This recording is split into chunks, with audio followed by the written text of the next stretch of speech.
Hello friends, welcome to Exampur. तो दोस्तों, आज है 1 मार्च 2019 और हम करने जा रहे हैं करंट अफेयर मिसाइल। तो लाइक, शेयर, सब्सक्राइब करना मत भूलिएगा। तो दोस्तों, सबसे पहले आपको दिया गया था क्वेश्चन ऑफ द डे। तो क्वेश्चन ऑफ द डे क्या था? निम्नलिखित में से कौन सा विश्व रोजगार और सामाजिक आउटलुक रुझान की रिपोर्ट को प्रकाशित करता है? देखिए, रिपोर्ट की बात की जा रही है। कौन सी रिपोर्ट की? विश्व रोजगार और सामाजिक आउटलुक। ठीक है दोस्तों, मतलब इंग्लिश में world employment and social outlook. देखिए, इस रिपोर्ट को जारी करता है इंटरनेशनल लेबर ऑर्गेनाइजेशन, अंतरराष्ट्रीय श्रम संगठन। अब अंतरराष्ट्रीय श्रम संगठन विश्व रोजगार और सामाजिक आउटलुक की जो रुझान रिपोर्ट को प्रकाशित करता है। ठीक है, लेकिन अब इसके बारे में, अंतरराष्ट्रीय श्रम संगठन के बारे में और इंफॉर्मेशन लेने की हमें जरूरत है, क्योंकि वो रिपोर्ट उससे संबंधित है। अब उस रिपोर्ट को 2-4 बार बोल के आप रिपीट करेंगे तो आपको याद हो जाएगा। दोस्तों, इंटरनेशनल लेबर ऑर्गेनाइजेशन, अंतरराष्ट्रीय श्रम संगठन, एक एजेंसी है संयुक्त राष्ट्र की। ठीक है दोस्तों, और उसके बाद ये बात आती है कि इसके टोटल 187 मेंबर हैं। ठीक है दोस्तों, और कुक आइलैंड्स वगैरह को मिला के। अब इसका हेडक्वार्टर कहाँ पे है? जो सबसे जरूरी बात है, जिनेवा, स्विट्जरलैंड में। ठीक है, अब वो हम मैप पे देखेंगे। फाउंडर है पेरिस पीस कॉन्फ्रेंस, पेरिस शांति सम्मेलन, जो 1919 में हुआ था। ठीक है, देखिए 1919 के बाद विश्व दूसरा युद्ध रुका था। अब स्थापित हुआ 1919 में। ठीक है, इसका हेड कौन है? गाइड राइडर चल रहा है इस वक्त। अब इसको एक नोबेल शांति पुरस्कार भी मिल चुका है। तो ये थी उसके बारे में इंफॉर्मेशन। बाकी आप अपनी कॉपीज पे जो आपके सामने है लिख भी सकते हैं। ठीक है, अब बात आती है स्विट्जरलैंड देखने की, तो हम वो देख लें।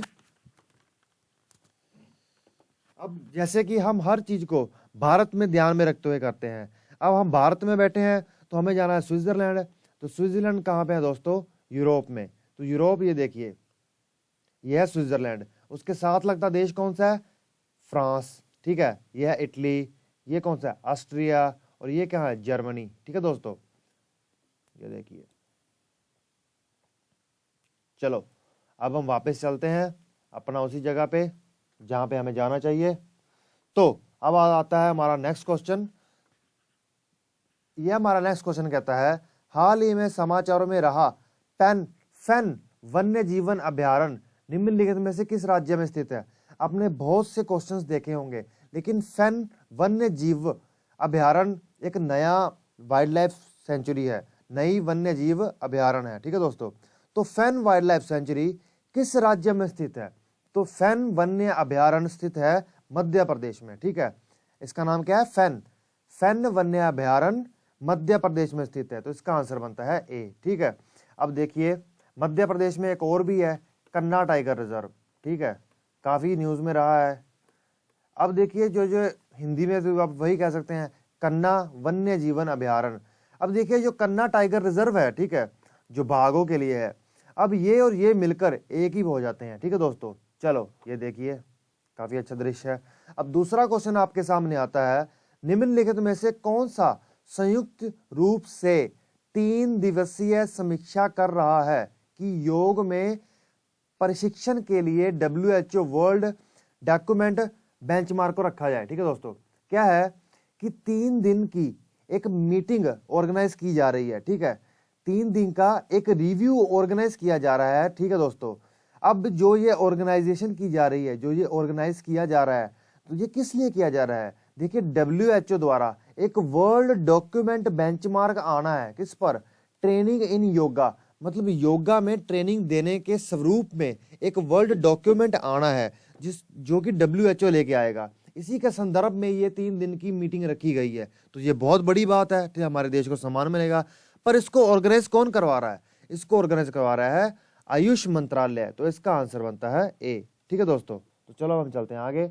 अब तीसरा क्वेश्चन आपके सामने आता है, भारत निम्नलिखित में से किस समझौते का हस्ताक्षर करता है? अब देखिए, उनके कहने का मतलब है कि नीचे लिखी हुई ऑर्गेनाइजेशंस में से या समझौतों में से किस किस में भारत ने हस्ताक्षर किए हुए हैं? तो आपके सामने आता है, देखिए, पहला है United nation universal declaration of human rights. आपको ये याद करना पड़ेगा बार बार पढ़ के, और अगर इसके बारे में आप और रिसर्च करें तो बहुत अच्छा होगा। और रिसर्च कैसे करनी है? इंटरनेट में लिखिए इसकी किसके द्वारा इसका गठन हुआ, कौन इसकी पेरेंट ऑर्गेनाइजेशन है, ठीक है। अब कौन कौन इसके हेड हैं, ये क्या काम करती है, ये सब चीजें देखनी है। अब उसी के बाद ऐसा ही दूसरे के साथ United nation declaration on rights of indigenous people, United nation convention on biological diversity. अब इनमें से भारत किसका सिग्नेटरी है, किसका हस्ताक्षर करता है? देखिए इन तीनों का ही है, तो इसका आंसर बनता है डी, ऑल ऑफ अबव। अब देखिए अब ये न्यूज में क्यों थे, न्यूज में क्यों थे? अब सुप्रीम कोर्ट ने एविक्शन, मतलब कि जो भी लोग फॉरेस्ट ड्वेलर, क्या होते हैं फॉरेस्ट ड्वेलर, जैसे कि जंगल है, कोई जंगल के अंदर जो जंगली इलाकों में जो इनका हक है जाने का, ठीक है, जो जंगल के रहने वाले लोग हैं या कुछ है, वहां पे उन्हें जाके अपने लिए घास या छोटे मोटे खाने पीने का सामान निकालने का हक होता था, ठीक है, एक दायरे तक। लेकिन सुप्रीम कोर्ट ने वो छीन लिया। तो सरकार ने इन हस्ताक्षरों का या फिर इन समझौतों का हवाला देते हुए कहा है कि आप ये अपना फैसला वापस लें, क्योंकि ये अंतरराष्ट्रीय कानूनों का उल्लंघन कर रहा है, कहीं ना कहीं हमारे देश का सम्मान गिरेगा। तो ये इसलिए न्यूज में था। अब आता है चौथा क्वेश्चन कि निम्नलिखित में से कौन सा भारत अंतरराष्ट्रीय सहकारी व्यापार मेला आयोजित करता है? क्या भारत अंतरराष्ट्रीय सहकारी व्यापार मेला आयोजित करता है? तो दोस्तों भारत अंतरराष्ट्रीय सहकार व्यापार मेला आयोजित किया जा रहा है नेशनल कोऑपरेटिव डेवलपमेंट कॉरपोरेशन द्वारा, ठीक है। अब राष्ट्रीय सहकारी विकास निगम द्वारा ही भारत अंतरराष्ट्रीय सहकारी व्यापार मेला आयोजित किया जा रहा है। तो इसका आंसर बन रहा है सी और ए, इसका आंसर बनता है ए। अब आता है नेशनल कोऑपरेशन डेवलपमेंट कॉरपोरेशन, ठीक है, नेशनल कोऑपरेटिव डेवलपमेंट कॉरपोरेशन ने एक नई स्कीम लॉन्च की है। उस स्कीम का नाम क्या है? युवा सहकर, ठीक है। अब ये किस लिए है?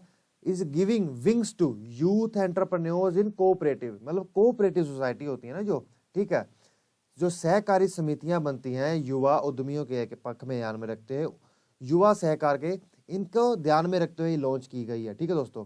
अब वैसे ही बात आई ऑर्गेनाइज किसने किया है, तो ये आपके सामने लिखा ही है। अब पांचवा क्वेश्चन आपके सामने आता है, हाल ही में समाचारों में रहा एविएशन कॉन्क्लेव 2019, एविएशन विमानन कॉन्क्लेव 2019, एविएशन कॉन्क्लेव 2019 का थीम क्या है, विषय क्या है? तो इसका विषय है फ्लाइंग फॉर ऑल, सभी के लिए उड़ान। तो इसका आंसर बनता है सी, ठीक है दोस्तों। अब जैसे कि मैंने बताया कि अपने देश ने एक लक्ष्य ले लिया है, हमारे देश की सरकार ने, कि कम से कम हर व्यक्ति को कोशिश की जाए कि वो फ्लाइट द्वारा सफर तय कर सके। और जैसे कि टूरिज्म, पर्यटक का भी काफी बढ़ावा देने की कोशिश की जा रही है, ये देखिए हमारे मंत्री। तो छठवां क्वेश्चन आपके सामने आता है, बंगाल फ्लोरिकन, फ्लोरिकन बंगाल का फ्लोरिकन, ठीक है दोस्तों।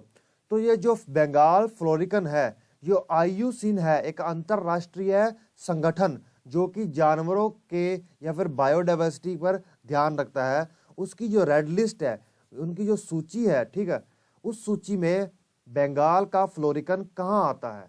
तो दोस्तों बंगाल फ्लोरिकन आईयूसीएन की सूची में क्रिटिकल एंडेंजर्ड, गंभीर खतरे के अंतर्गत आता है। तो इसका आंसर बन रहा है सी। अब ये देख लीजिए बंगाल फ्लोरिकन के बारे में ये हर जानकारी है, ठीक है। अब ये देखिए कहाँ पाया जाता है, इंडियन सब कॉन्टिनेंट में, कंबोडिया में, वियतनाम में, ठीक है दोस्तों, क्रिटिकली एंडेंजर्ड। चलो ये देखिए, देखने में ऐसा है।